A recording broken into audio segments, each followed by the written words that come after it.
We're right at 12:30. I know people are still chiming in, and that's fine.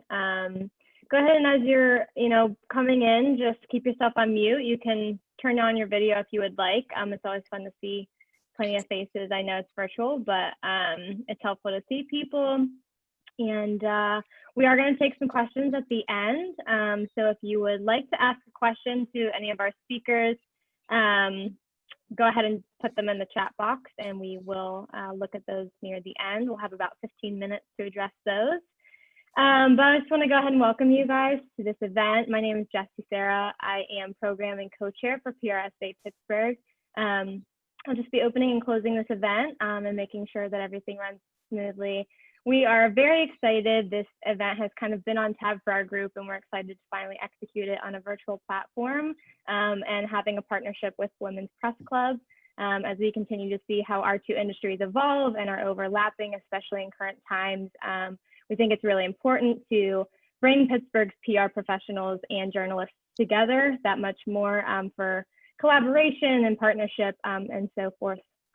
So yeah, I think all of the housekeeping stuff is addressed. So I'm going to go ahead and introduce Stacey.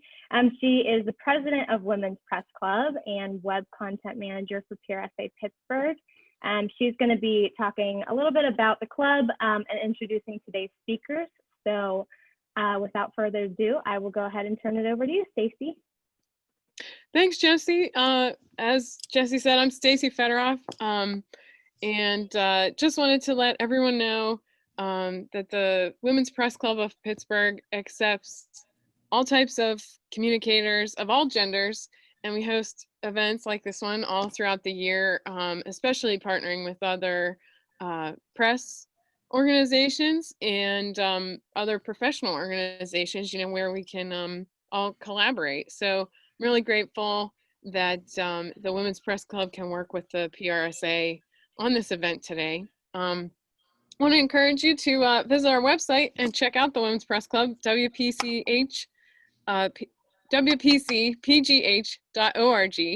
and follow us on social.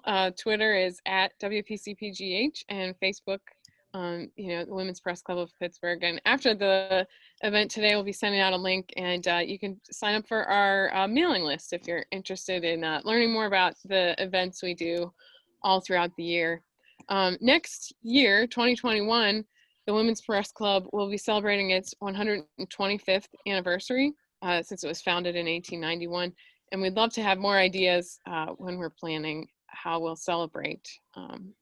But thanks again to all our speakers, and thanks for everyone for being here. And with that, I want to turn it over. I want to introduce everyone first, and then I will turn it over. First, I want to introduce our moderator, Jen Miele.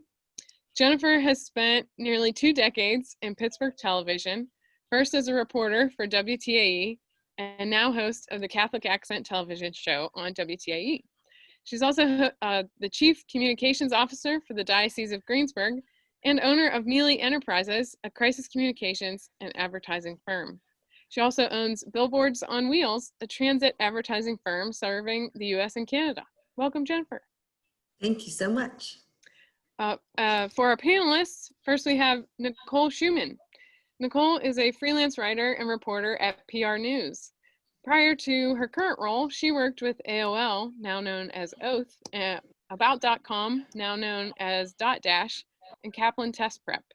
She has consulted on social media and other content with the Wall Street Journal Custom Studio, NewsCred, and others. Welcome, Nicole. Thank you. Next, we have Deborah Todd. Deborah serves as communications manager with the University of Pittsburgh and is also a contributor with Forbes.com. As a business reporter for nearly a decade, Deborah's work has included interviews with civil rights activists, the Reverend Jesse Jackson, former Yahoo CEO Marissa Mayer, and AOL co-founder and serial entrepreneur Steve Case. She's also very involved in the Pittsburgh Black Media Federation, which is how I got to know her. Welcome, Deb. Hi, thank you.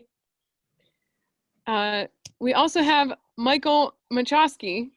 Michael doubles as a PR professional with Markowitz Communications and as a freelance writer with NEXTpittsburgh. Prior to his current roles, Michael was a staff reporter at the Pittsburgh Tribune Review, where he loved covering the food and music scene. He even interviewed several well-known musicians, including Alicia Keys and Henry Rollins. Welcome, Michael. Hello. Also joining us is Billie Kellar. Billie is the Human Resources Manager at Garrison Hughes, a local agency that is currently looking to hire a communications specialist. Billie is a pro at keeping everything running smoothly in the HR department. With nearly 6 years of work in HR at local agencies, we asked her to join our panel to shed some light on the interviewing and hiring process. Welcome, Billie. Thank you. All right, and now I will turn it over to Jennifer to get the conversation started. Thank you so much, Stacey. You know, I worked with Stacey in another life when she was a reporter for the Tribune Review. So I really appreciate being asked to moderate this panel discussion because I think it's really important for career development. I think it's really important for all of us to connect and share those nuggets, share those do-overs, things that if we could, we would go back and change so that the next generation of media relations specialists or journalists can go out full force and have greater success than we did. I think mentorship is really important, and I am very grateful for the mentors that I've had in my life. In fact, I was a cheerleader at Penn Trafford High School, and my dream was to be the shop and save lady. Yes, that was my dream. And would you know that my cheerleading coach, her sister was the shop and save lady. And so that created this bond between us and this mentorship opportunity that was so fabulous. And, she steered me to journalism, went to St. Vincent College, undergraduate degree in economics, minor in communications, master's degree from Virginia Tech, and graduated on Saturday, left on Sunday, and started work in the booming metropolis of Roanoke, Virginia on Monday, okay? So I also was a business reporter. I was a business journalist. I covered strikes, mergers, layoffs for many years, bounced to Altoona, Pennsylvania, following the railroad story with Norfolk Southern, and then ended up in Pittsburgh at WPAE for a long time, covering Westmoreland County, which is my home community. And I emceed an event one day for Excella Health, and I sat next to the CEO and his wife said, "You're a pretty good storyteller." And I said, "Yeah, that's what I do. I create narratives." And she said, "You need to come work for my husband." And I said, "Well, I'll see if we get an official." The next day I did. But the postcard has to match the destination, and that's piece number one of advice for young careerists. I think it was probably day 3 that a class action lawsuit was filed with some unnecessary heart stents. And so we worked through the crisis communication process with Excella. It was an excellent company, committed to transparency. Great experience with crisis communications. And then I started taking on some crisis communications clients here and there, specializing in certain sectors like energy, healthcare, things like that. Had gone through some corporate citizenship issues. And one day I got a call from the Bishop of Greensburg, and I thought maybe my check bounced. I couldn't imagine, why is he calling me, right? And turns out that he too was about to face a crisis with the diocese, with the Pennsylvania grand jury report.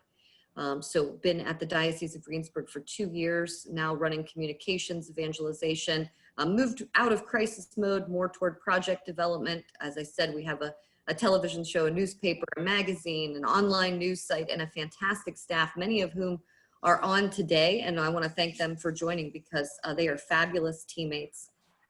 Creating narratives is a wonderful profession when you work for organizations that are committed to transparency. And it's a great career field to be in, especially if you too can stay relevant and stay current with digital topics. So that's one of the discussions we're going to have today. So I really appreciate being included in the discussion for sure. So I'm just going to go around quickly and ask our friends who are on the panel today to tell us a little bit about your current role and your interaction with both journalists and public relations professionals. So I think we'll start with Billie. Thank you. So my current role, I'm working with Garrison Hughes. I'm their HR manager, and I am doing, all the fun and exciting things like payroll and benefits that everybody is thrilled about every year. But on top of that, I do handle all of the recruitment. So I am in charge of first screening resumes, doing phone screens, setting up interviews, and really being that first point of contact for anybody that applies for a position. So because of that, have a lot of exposure to those that have both PR and journalistic backgrounds. Wonderful. I appreciate that. And if you have any questions for Billie or anyone else during the panel discussion, I'd really appreciate if you could load those into the chat so I can aggregate those and we can get to those questions whenever we're done with the discussion. So I'm going to turn it over to Michael, the lone man on the panel today. Michael, thank you. Many years that we've touched base, I think, here and there, especially with Markowitz Communications, great organization in Pittsburgh. Tell us about your role with both PR professionals and journalists. With Markowitz Communications, I handle most of the writing, everything from press releases to web copy to, we're working on a podcast now. We're doing all kinds of things, and I handle all the writing. And with NEXTpittsburgh, I cover all kinds of things. I'm kind of the city design writer, but I write about everything from food to technology to development. At the Trib, I was at the Trib for 16 years in the features department. So it was very heavy on arts and entertainment and storytelling. I got to do a couple of jobs that barely exist now. Like I was a movie critic for a while, which was my dream job. I think I was probably better at that than anything else. I got to be a restaurant critic for a while. I got to cover all of the movies that were made in Pittsburgh and interview all the movie stars. And I covered music for a long, long time. So I've interviewed, all of my favorite musicians. And yeah, I took a buyout a few years ago and landed with Markowitz and Next at pretty much the same time, like the same week. So it's two separate gigs, and I keep them separated as much as possible. Like I don't write about things that for NEXTpittsburgh that I'm working on pitching for Markowitz. Like I keep them as separated as much as possible. But so far it's all added up to, enough work. Yeah, awesome. Thank you. So Nicole, I'm going to throw it over to you. So you are the essence of multimedia journalist, right? Because you're creating the content and you're hoping that content is picked up by journalists, right? Yeah, I absolutely love this job. And I actually am probably a fit for this panel because I have a journalism degree, but started my career in PR and communications working at a nonprofit. And then over the next 10 years, I worked in various aspects of marketing, communication. I worked in social media for quite a bit. But I was always doing freelance writing, and that's just where my heart is. And, like you said, I love telling stories and I love talking to people, and to be able to write about media and communications every day, to talk to PR professionals at awesome brands. I'm just really thankful to be able to do that. But yes, I work with journalists, and I am a journalist, and I work with PR people every day. So I get to see both sides of the process. I'm in a very unique position, and I've seen a lot of people go back and forth. I've seen journalists go into PR and then go back into journalism. I've seen PR people, become brand advocates and develop brand newsrooms, which is hopefully something we can talk about as the hour goes on. And I think as long as you know your AP style or how to write a sentence, I think you really can do anything in communications. So know your basics, and I'm just lucky that I get to do this every day. I think Deborah Todd might be an example of someone who has done or does do everything in communications, working for a large university, but also being a contributing writer to many magazines. You just have the coolest job, right? How do we be you when we grow up? You have to unmute yourself, dear. Thank you for that. And I really appreciate that. I mean, it has been a very cool and exciting career. And it all started with writing. Of course, most of my career, I was with the Post-Gazette. I started off with the New Pittsburgh Courier, bounced on to Reuters, and now as a communicator at the University of Pittsburgh.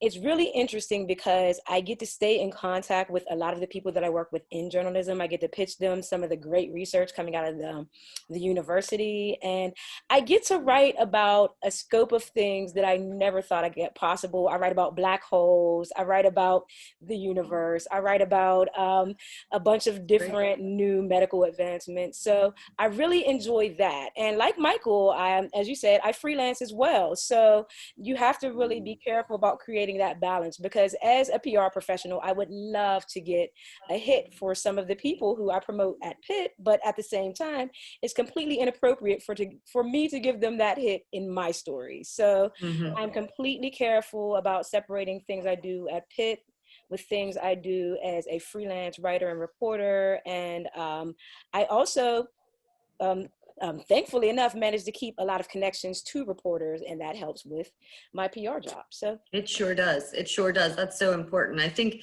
most of the people on the panel today understand the importance of having a multifaceted career. My husband and I have a transit advertising business. So on Sundays, we install bus wraps. Is it glamorous? No. But is it really fun to see your bus driving down the road? Yes. And, helps to pay the bills as well. So I can totally understand that. So I'm going to toss it over to Nicole now, not to put you on the spot, but you recently wrote an article entitled "How to Career Jump from Journalism to PR."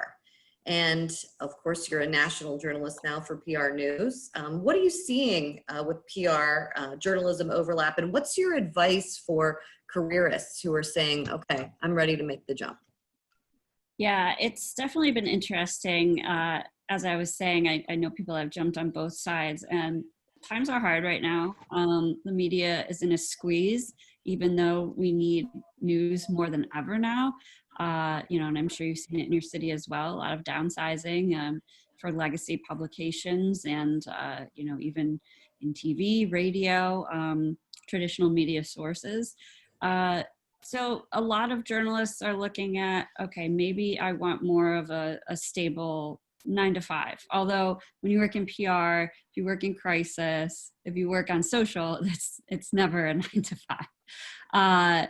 So, really what it is for journalists, and if you look in the article, a lot of it is just about transferring those basic skills that you've had in terms of journalism and in knowing how to tell a story. If you work for a brand, if you work for an organization, you really just want to know how to tell their story. And you want to be able to display that when you are trying to make the transition and in terms of your resume or creating a website for yourself, a sort of portfolio, just of the work you've done. I think the other part of it too is that when you go into PR from journalism, you have to display that you are able to develop relationships and, take those interviewing skills and apply that to how you work with the media or, how you work with employees, if you're working in internal communications, those sorts of things. So really being able to relate to others and being able to bring their stories out. I think it's a very natural progression, and a lot of people are looking to do that, especially now, as I said, the downsizing has arrived. So I have to say, as someone who came from a TV news where I'd be covering honestly 3 to 5 stories a day, some of the one in Greensburg, then driving up to Somerset, then driving down to Uniontown, and packaging it all up and getting it ready for the 5 and 6 o'clock news. And I've had this conversation with multiple journalists before where they say, I don't know how to do the business stuff. And I say, oh, but you do, because you have time management skills. You know what it's like to have to crank out these stories under deadline pressure with perfect accuracy and delivery and get up and pitch it every day. You do have those skills, and I think they're very transferable into the business world. Now, the issue that I had going into the business world, and before I turn it over to Michael, I'm going to put Billie on the heads up here about resumes and, you know, what you need to do and how you need to look for open positions. You know, one of the things that I struggled with was how slowly things move in corporate, right? How slowly. And, you know, when you're a reporter, you're like, bam, bam, bam, we'll get it done. We're going to pictures, media, social, it's going to be great. So I think, you know, that was something that I had to stop and realize that in the corporate world, about 15 people have to approve everything that you do. So Billie, I'm going to turn it over to you because you are recruiting these folks. You're recruiting communication specialists. What's the job market like? You know, and how can someone transfer that journalism degree and experience over to PR? Mm-hmm. Yes, I think that with the job market, we're still seeing open positions. We're still seeing people that there's openings and opportunities for folks. With the journalism degree, definitely when it comes to PR positions or communications positions, we're looking for strong communicators. We're looking for someone that has that writing background and is able to open those lines of communications with someone who is working with the press. So it's very important that you have that strong background. I know a lot of programs, I've worked with a lot of interns, that their programs are actually starting out in journalism. They're learning those basics, and then they can make that split decision. Do they want to work strictly in PR? Do they want to work in journalism? Do they want to take more classes that overlap to really set them up for the most success whenever they do go out into the workforce? And then it's really important as you're out there to just continue to work on those communication skills and writing. I haven't had one position that I've filled in the communications or PR field that didn't require some sort of writing samples or some sort of writing test. So just being on top of that is very important. You know, I recently made a hire and he's on here, Paul Patera. Paul, can you wave to everybody? So Paul, you know, decades in Pittsburgh media, was editor of several papers. And, you know, myself, although I was looking for someone who could take over the Catholic newspaper in Western Pennsylvania, we were also very transparent that the Catholic newspaper is probably not going to withstand the long haul, and that we wanted to transition to, you know, a multimedia news site. I was looking for someone who would be, you know, great at content, but also someone who would deal with media relations and work with me in media relations. And Paul was a tremendous hire because he had not only the writing, but he had the management skills, right? So he actually managed people, he managed the paper. And then he also had some broadcasting, which, you know, really threw in that twist, I think, that we were looking for. So Michael, you made a similar transition as Paul. You know, you were working for a newspaper, you took the buyout, you go over to Markowitz, which is, you know, a high energy, creative firm. Let's talk about, you know, how did you find that job and what do you think your transferable skills were? I was referred by a guy that I had written about, a local filmmaker who's friends with Saul Markowitz, and he just asked me, you know, take a look at this place and send him my resume, and Saul likes to do things right on the spot, and he he knew my work already because I had written about some of the things that he had promoted, like I had done some of his stories before. So he just hired me on the spot, and I've been working with him ever since. And then okay, boys and girls, that's not normally how it happens. I just want to make sure everybody understands that the fairy tale is usually requires some building. But your skills now, though, the things that you're doing, you're still using your creativity, you're still using your storytelling abilities. Are you involved in some of the pitches with the clients, and, you know, how you're going to message different stories? Yes, mostly I just do I do the writing, I do the press releases, the web copy, just the other creative things to do. But you know, having known a lot of journalists and, you know, known people around town, that definitely helps. You know, knowing which reporter is would be more interested in a certain story. That's also very helpful. You know, just knowing what people like. Yeah, knowing what people like and what they don't like, and that's just comes from having been around a long time. So Deborah, same thing with you. The media contacts are important. You know, that's why we say go ahead and take that journalism job at first, you know, so that you can start building some of those contacts, and, you know, who the business reporter is, who the religion reporter is, you know, who's gonna cover different pieces of content, and you have those skills. Do you think that's part of what made you attractive to the University of Pittsburgh, knowing that you'd be able to get some of those messages out there for them?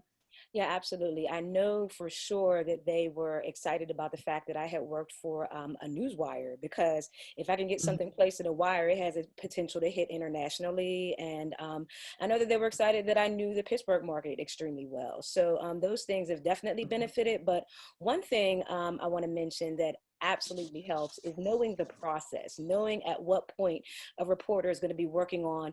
If you're in TV, knowing when you're going to be working on the morning show, knowing when you're going to need something for the noon show, knowing when it's too late. If you're in print, knowing, we were talking about business, knowing when earnings reports are coming out and knowing what sorts of experts are in a good position to talk about those things. Like, timing is everything. And being on the inside of a newsroom and knowing how that timing works puts you at such an advantage over people that don't. So yeah, if you can leverage that in any way, do so. Yes, for sure. You know, I just want to go back just for a second, though, to talk about the resume, because, you know, we're getting some chat messages. You know, we have young writers on there. You know, how do you steer them, you know, towards some of these jobs, and what's going to make them stand out? I mean, for instance, when we hired Paul, I probably in a day got 27 resumes, you know, for that position. So what's going to make them stand out? And I'll just throw that out there. Deborah, is there anything that, you know, in your mind, Mike, anything in your mind that would really make them stand out? If you're going for is this for a journalism position or a PR position? I think we're making the transition to PR. So what is it that's going to make them stand out? I think in making that transition, honestly, I think that knowing a market extremely well, as Mike mentioned, absolutely helps. Knowing some people who have extended out of the market, who work for some more prominent outlets, that helps as well. Yeah, and all the foundational things we said, just knowing writing well, just being an excellent communicator, knowing how to work well with people, all of those things I think just will help you stand out as much as you can possibly, as much as you possibly can. Mike, yours was a personal connection though. Mm-hmm. Yeah. And it just happens to be from, you know, I wrote about this guy who's a filmmaker and a doctor, and he happened to be friends with Saul and happened to think that Saul Markowitz was looking for someone for Markowitz Communications. And it just happened to be, you know, kind of luck. Like, we didn't go through the whole resume process. I don't even think a resume was involved in this. And I just got lucky. But I'm, you know, I'm part-time there. So I'm you know, I'm able to do other things. I'm able to do a lot of freelance writing, and that fit right in with NEXTpittsburgh, who was looking for a lot of freelance writing. Billie, what's a no-no on a resume? What's something where right away you say, nope, can't use that? Nope. Yeah, I think a lot of times it's if their experience is totally irrelevant. So it's, you know, using the same blanket resume for every job posting may not be the best strategy. Take a look at what they're really asking for, maybe move some things around, highlight what's relevant to that position to the top. But a lot of times there may be some key factors that are hidden in there, but if after first glance they get looked over, and it could really put you to the bottom of the pile instead of the top. So really giving consideration to each position that you apply to. The connections are great, you know, going to networking events. Then if you know, don't even have that personal connection deeply, you can at least reach out to someone in that that works there and say, I applied to this position. Would you mind mentioning my name? A lot of times internally, our coworkers are more than happy to bring someone's name to the top of the pile as well. So get yourself out there, have your name known, tailor that resume, and don't be too overbearing with how much you reach out to someone who's recruiting for the position. You know, touch bases are good, connect on LinkedIn, that's all fantastic. But like you said, sometimes there's a lot of hoops to go through, and sometimes things get bogged down, and 15 messages don't make it that much better. So Nicole, as you continue to create content for the PR Newswire, do you start to see some kind of, I don't know, some kind of maybe algorithm that's working to get the attention of journalists? There are a lot of current PR professionals on this call right now. And so, for instance, does something related to COVID tend to make the news more because it's timely? You know, how are you crafting those messages, and when do you have success? We definitely took a huge change, a huge turn. I'm trying to stop using the word pivot because I feel like I hear it everywhere. We definitely took a huge turn as soon as COVID hit, and we completely changed our editorial calendar. We set up a designated area on our website where journalists, where PR people could go for resources regarding how to deal with crisis, how to deal with COVID, and it was very successful. The stories still are successful.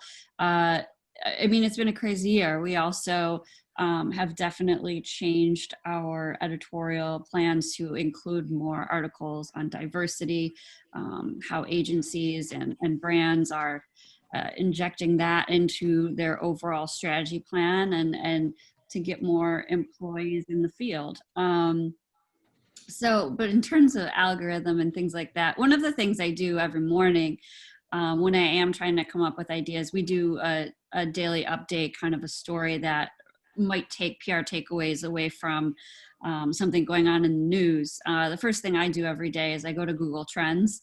And I look to see what people are searching for. One of the terms today was Paul Rudd. So I wondered what that was about. He actually created a video on asking younger people to wear masks for New York State and for NYC. It was actually pretty funny. So if you get a chance, check that out.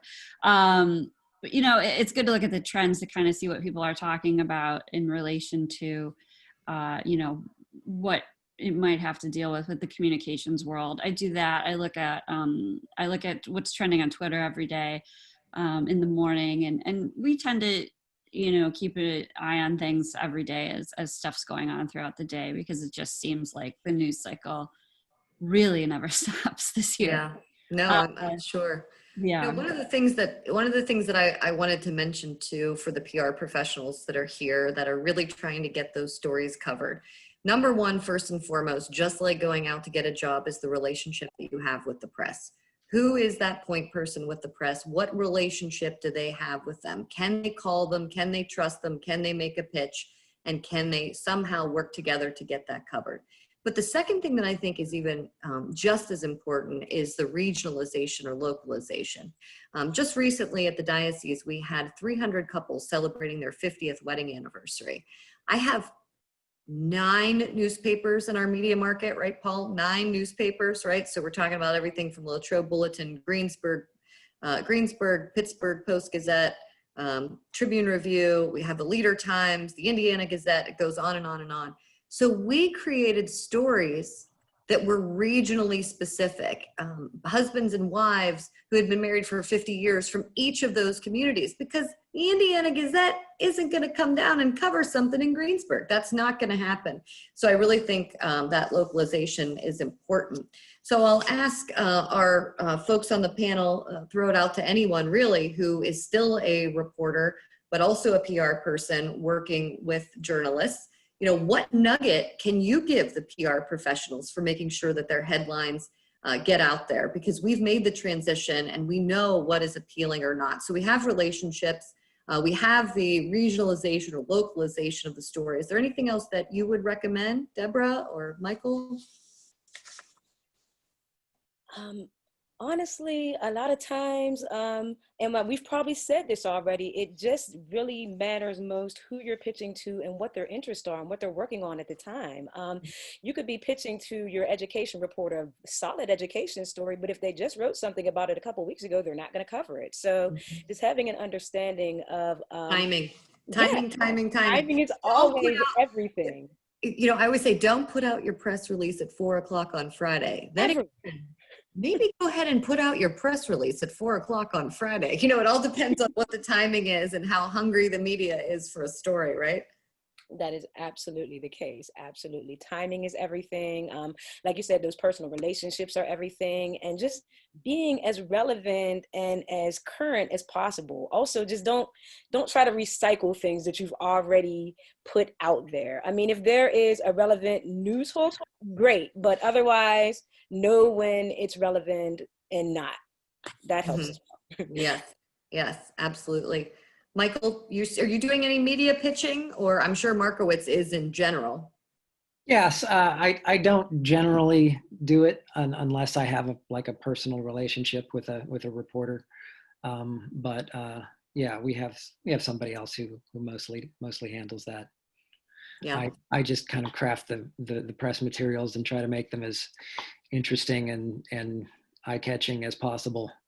Good. I mean, I used to say that when I was at the Trib, I would delete 100 press releases before I ate breakfast every morning. Mm-hmm. And now I have a little bit more of a appreciation for the art of the press release a little bit. And I'm a little bit more just, I have more sympathy for the PR professional than I did. I love it. You know what I used to say when I was a reporter for Channel 4, and let's say that I would ask a hospital for, a quote, a patient condition, and it would take them like 4 hours to get back, right? And I would say, what are they doing? All they have to do is media relations. That's the only thing they have to do all day long. And I'm a reporter calling. Why aren't they getting back to me? And now I'm in it. And now I realize that, yes, I'm a PR professional, but also a multimedia journalist. So while I'm fielding media calls, I'm updating websites, creating internal communication policies, implementing COVID-19 restrictions, right? Doing all these other things. So you really are that multimedia journalist. But, I used to get frustrated when they didn't get back to me right away. So it's starting to really understand that for sure. As a reminder, that if you have any questions for any of the panelists, now's the time to go ahead and jump on that Zoom group chat, and I will certainly work through your questions as well. One of the questions that we're getting now is what tips do you have for creating relationships with journalists through COVID-19? Is it appropriate to reach out and ask to have coffee, or is it better to establish that relationship virtually? So I'll throw that over certainly to Deborah. I'll ask you, would you go for coffee with someone right now, or probably not? I am a little resistant. I see virtual coffee. Virtual coffee. That Okay, sounds like that's a great plan. Yeah, I would absolutely Yeah. be open to a virtual coffee and connecting that way. In-person connecting is super shaky right now. The only way I can imagine that making sense is if you're at some sort of outdoor event, both of you are masked and everybody's comfortable. But for now, I think that I think that people are getting used to connecting virtually and kind of getting used to the fact that this is just what life is. And I think that journalists, they need to make these connections as well. They need to get to the right people within your organization. So they want to connect too. So virtual coffee, great idea. So the U.S. Census data shows that PR professionals now outnumber journalists 6-1. Our newsrooms are shrinking. How do you guys think that these two industries can better work together? Billie, let's talk about that, because you probably have some former journalists who are you're seeing those resumes, right? The newsrooms are shrinking, and you're starting to see those resumes of journalists. Do you ever think, or is there any little nugget that you would say before you jump ship from a job, make sure you've done this? Yeah, I think definitely before you were to leave a position, do your due diligence into what you're looking to move into, why you're looking to leave, make sure it's for the right reasons. It's not just fear. Is there any questions that you could ask a manager or someone even higher up as to what's making you feel uneasy and making you feel like you want to leave, if it's not something that's truly unsettling with yourself or something you want to do to grow.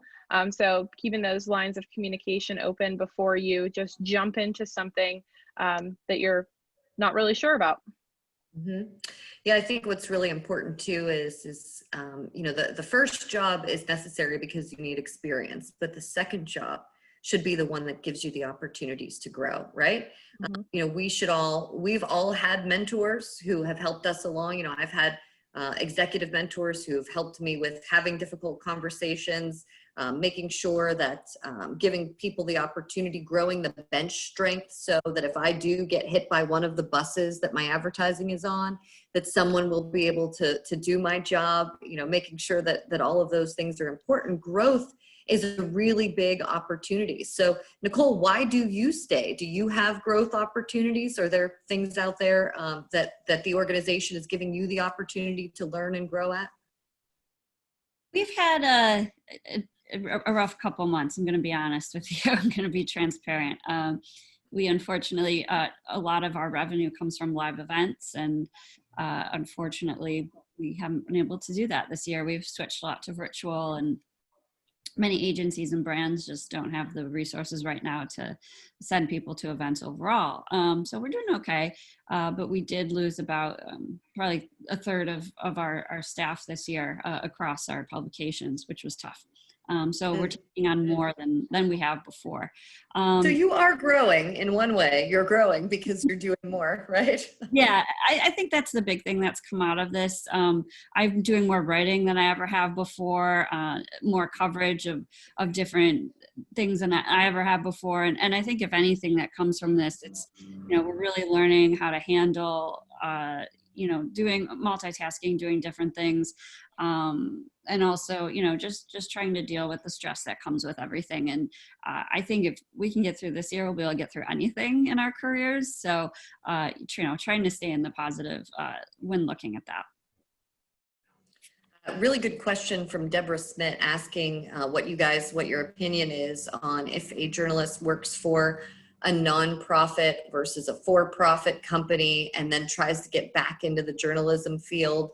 You know, is that something to look at? So, I mean, I think Deborah's a perfect example. You know, she works for an enormous educational organization, you know, that it's huge, but she's still doing her freelance writing. So obviously that hasn't impacted you, correct? No, it really hasn't. I think that, I don't know, I feel like that question might come into play more for a for-profit organization, honestly, because you're representing them very strongly. And I feel like as a PR person, you're representing and you're showing certain biases toward your organization all the time. But for at least for an institution like the one I work for, it's so broad. It represents so many different things. But if you were at, say, like, I don't know, a weapons company or something along those lines that's a little controversial, then that could impact you getting back in to the field as just a straight news reporter. But I haven't really heard that happening too much. I honestly feel like Nicole said, I see a lot of people crossing back and forth. Yeah. So the way that my take on that would be is if you did work for, let's say, Smith & Wesson, and you became a communications expert for firearms or some kind of military contractor or something like that, could you then get picked up to be a reporter who's covering, you know, military operations? Exactly. Yeah. So you almost become specialized. I mean, would they hire you to be the weather person? I don't know. But, you know, I'm thinking, you know, is it possible that then you become the expert in the field and start to do interviews like that? I've seen that with retired CFOs. Retired CFOs of organizations are now contributors on national networks, you know, on business matters, right? So, you know, if you're watching The Breakfast Club, you know, you'll constantly see contributors who are experts in their field. You don't necessarily have to be retired. I mean, I would say that probably a lot of specialized journalists have absolutely worked in the field, right? Absolutely. Yeah, for sure. Let's see, we have another question from Stephanie. She is coming from the photo desk of a newspaper, and she'd like to connect with PR professionals behind the scene. And instead of just doing, you know, oh, I hear you, lady. So what she's saying is, you know, the obligatory ribbon cutting, you know, and your boss is like, you will not put that in the paper. That will not happen, right? So, you know, how are we working together better to create photo opportunities that aren't the shovel in the ground with a hat on, right? I mean, we all know what we're talking about. We all say that, and then we get into PR, and the first thing we do is order shovels and hats, like legit, like we forgot it. It just was erased from our mind in a second. So we have to certainly remember that. Michael, you're doing a lot of the content, so you know, what's your pitch? I mean, if the journalist says to you, I'm not shooting that, I mean, I'll take your picture and I'll email it to you, but I'm not putting that in the paper. You know, what should these PR professionals be thinking about? Oh, you have to be creative, like the shovel in the ground and the ribbon cutting. Those are just the worst. And they're hard to sell nowadays. So you have to just be more creative, you know? I mean, there's got to be other ways to find a photo op than that, and you just have to figure those out, and they're all, you know, completely unique to the situation. So it's hard to make any general assertions about them other than just be creative. Yeah, certainly be super creative, because I think it's so important.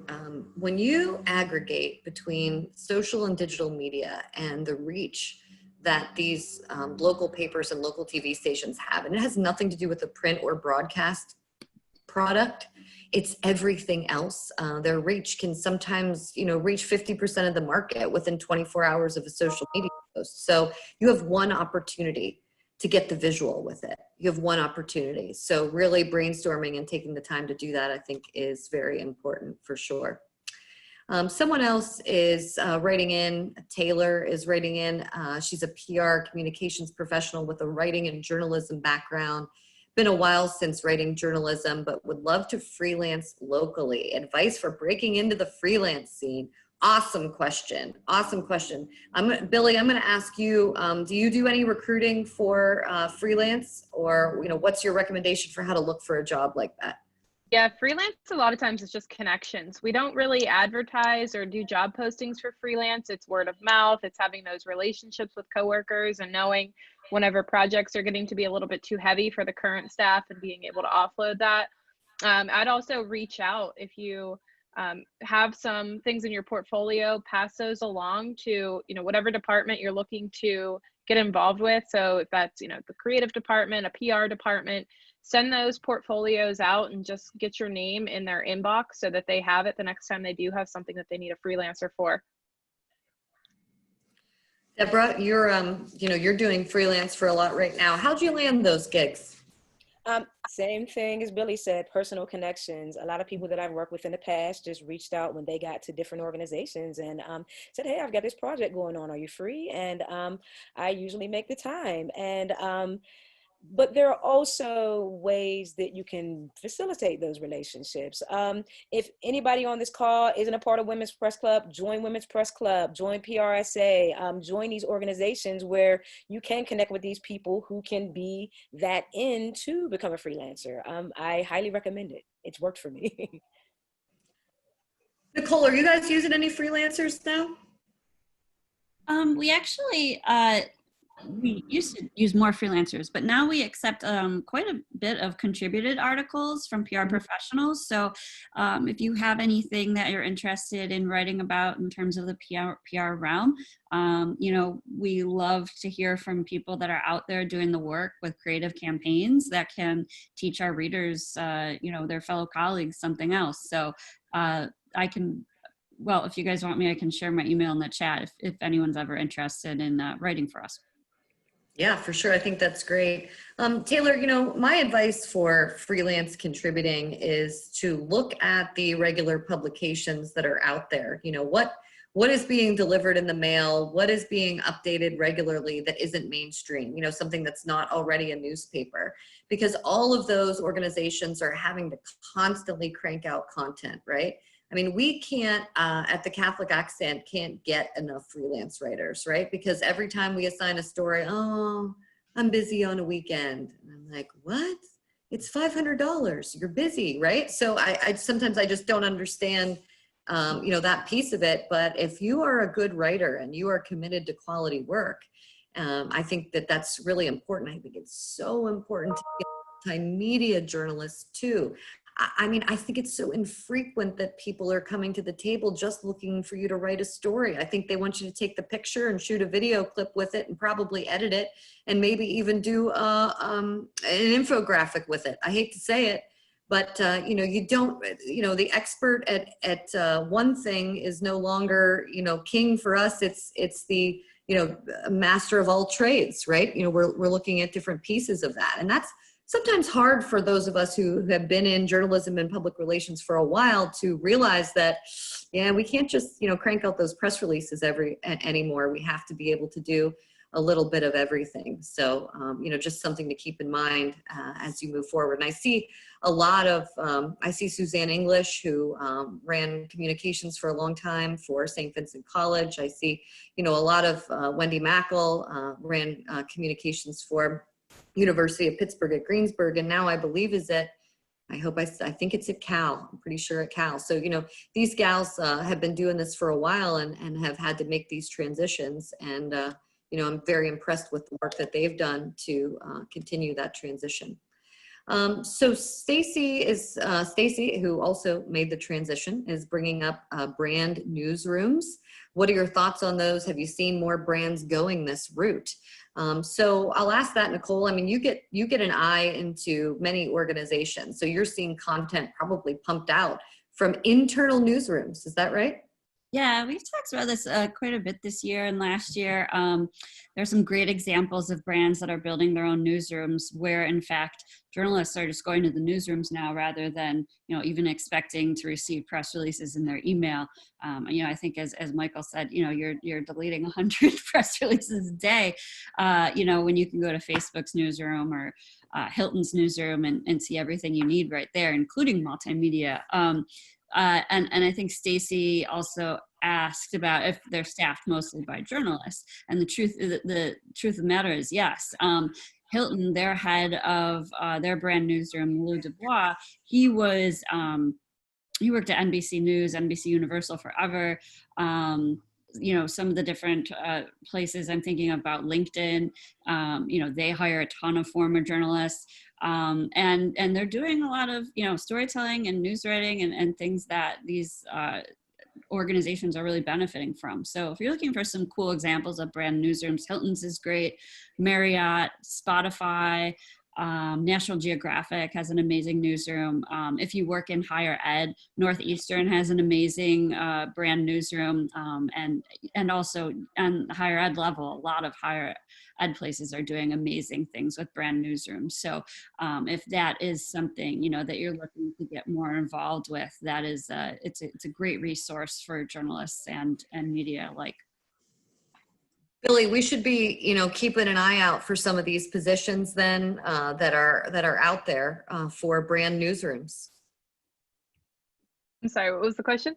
Yeah, we should be keeping an eye out for some of these positions then for brand newsrooms. Pretty cool. Absolutely, that is. So I always ask this question because we only have a few minutes left to the discussion, and I do this for a reason. One of them is asking who your mentor was, panelists. Who was the person who really changed everything for you? And, you know, now when you see the Shop and Save lady, who now I think is doing Pella window commercials, you're going to be like, oh, that's Jen Miele's mentor. But she's super smart, you know, marketing, presentation, digital media. She constantly pushed forward and, you know, reinvented herself, basically had a new career every decade. And I think I'm on that path as well. So I'll ask you, you know, who your mentor is, and I'll ask all of you who are sitting out there today, who is your mentor? Who is the person forming you and developing you? Because if you don't have one, that should be number one on your list today. So Deborah, I'm going to start with you. Oh, you're muted, dear. Sorry. There we go. I love my mentors. I'm so glad you asked this question. I got my first introduction into journalism as a teenager through Pittsburgh Black Media Federation. They have an urban journalism workshop that kind of takes teens through the motions. And Chris Moore, Olga George, Sonia Toller, Irv Dyer. These are people who have literally been in my life since I was 16 years old, molding and shaping me as a journalist, walking me through the steps of every phase of my career, helping me transition from journalism to PR.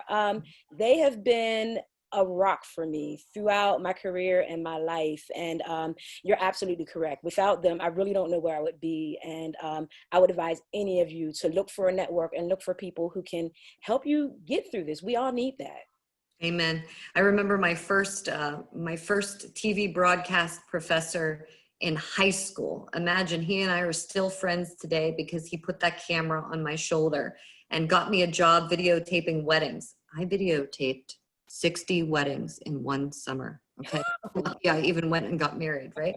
But this is the guy who said you need to be a multimedia journalist. So Billie, how about you? Mentors? Yeah, so one mentor that I still in touch with was my first position is in HR. I actually took over whenever she was on maternity leave. I really credit everything I learned to her because I was just kind of thrown to the fire while she was out, and I stay in touch with her constantly. My sister also works in HR, so she's an older sister. She's been a mentor to me. She's one of those people that you can always bounce ideas off of. You're in kind of a weird situation. You need somebody to talk to. You think you know what you're doing, but you're not really sure. And then honestly, just, a lot of women in business that I've worked with have been great leaders. They've taught me how to be poised and collected. Typically the advertising field was historically male dominated. So being a woman leader is very empowering. And I thank all those women leaders that were before me and that I follow in the footsteps of. Amazing. Thank you. Michael.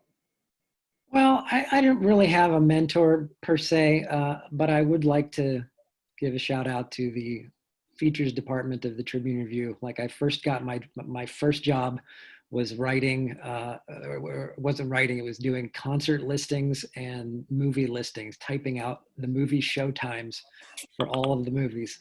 Yeah, in Pittsburgh. And, and while I did that, I got to observe a newsroom that had writers like Alice Carter and Reed Behe and Bill Loeffler and editor Sally Quinn and Sue Jones. And I just got this, I got to see what they did. And I said, I can do that, I think. That's great. Yeah, That's they showed me sort of what the job was all about. And I got to, since I had that other job, whenever I made time for myself, like I would get everything done as soon as I could. And I would say, hey, I'm ready to write about something. Can I write about this? Can I write about this? Can I write about this? Sure. You had people who gave you opportunities, whether, I had a college professor like that. I've had bosses like that who take you by the hand and say, I'm going to pull you up. I am going to make you the bench strength. Nicole? I'm similar to Michael. I want a mentor. I'm always blasting out on Twitter that I'd like one because trying to navigate these seas and communications is not easy, but there are a lot of writers that I look up to, media writers for CNN or New York Times or The Atlantic, so I try to talk to them here and there to kind of see how they got their foot in the door and where they're going, but I will say I do want to shout out to Sue English on here. Sue English hired me as an intern in the PR department at St. Bonaventure University back in the day when I went to school there. So I worked for Sue, and to see her on here, I haven't seen her in years, was just delightful. And it was so nice to be able to, work with her and, kind of hone some of my writing craft there. But, it's definitely a work in progress, and especially living in New York, there's everybody wants a mentor. Everything is competitive. So, I think the best thing to do in that case is to align yourself with organizations and associations that can provide you with great people to learn from and great examples like PRSA. If you're a journalist, ONA, the Online News Association, is really great. And there's JAWS, if you're a woman in journalism, is a great organization as well. So there are a lot of places out there that you can learn some great stuff. For sure. And I am very blessed to have led the conversation today. Certainly, as someone who values mentorship, I'm sure the individuals who are on the call that have worked with me or for me probably say she drives me crazy, but I promise it will be worth it in your next job, right? I promise that I'm always striving to make people better. And I'm going to end with one story. When I was in college, there was a young man named Eddie, And Eddie was a walk-on to the baseball team at St. Vincent College. And he wasn't the fastest, and he wasn't the best hitter. And he had absolutely no chance of starting. He was a walk-on with no scholarship. And you know what Eddie did every day? He listened to the coach, okay?